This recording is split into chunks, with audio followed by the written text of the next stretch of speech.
Are there any projects on your radar screen that haven't gotten attention yet that, if elected, you would think might become a priority of yours? Well, I think that, we certainly have to work with, we have some communities who are studying home rule. We need to help them, come to a situation. We have two communities that were financially distressed, Nanticoke and Plymouth Township, and they're dealing with the recovery. I think that what we need to do is make sure that we continue those recovery efforts and make sure that those communities are viable. There's a lot of great things that are going on in both of those communities that I think that we've seen. Obviously in Nanticoke, we've seen a downtown revitalization. Are there things that we can do for Plymouth and Plymouth Township that that would also be beneficial? We also don't want communities to feel that they're forgotten either. So I think that we need to make sure that each one of those communities in the district is getting attention from the state. Any questions from the group?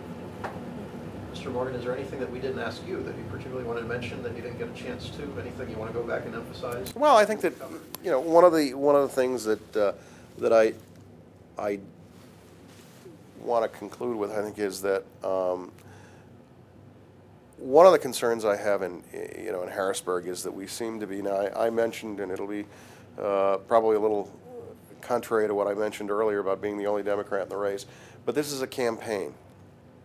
And so, as a result, I think that during the campaign we need to identify clearly who we are.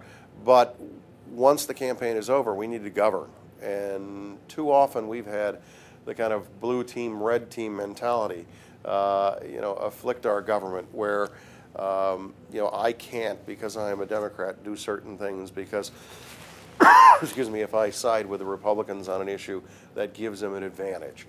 We are not the only ones with good ideas. We might like to think so, but the reality is, everybody in Harrisburg may have a good idea. If they are Republican, that's fine. I think that, I believe we should all share the credit. I don't believe that, my ideas are exclusively the best ones. So I think that we all have to get on the taxpayers' team.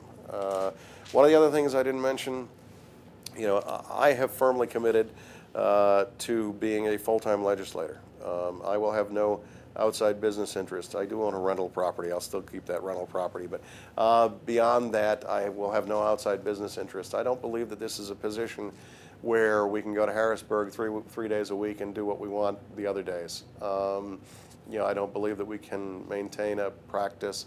And that's a lesson I learned last fall, much to the point, and so we give credit where credit is due.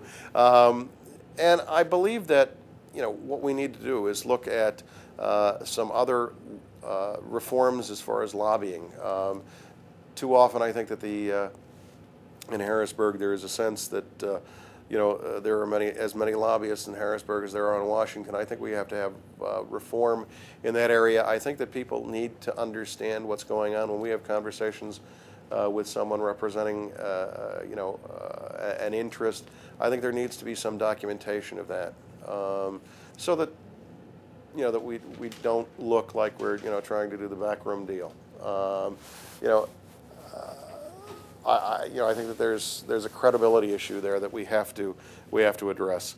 And finally, I think that one of the things I've sensed when I've gone door to door that people are struggling, and that they have that sense. We want to be able to do in Harrisburg what we can to make sure that struggle is alleviated. It's going to require us to grow the economy in Pennsylvania.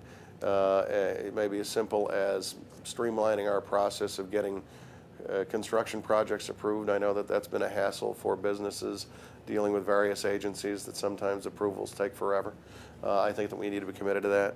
But ultimately, I think that in the end, we need to close the Delaware loophole. That'll help raise revenues for us on the corporate side. And as a result, I think that we have a fairer and better budget.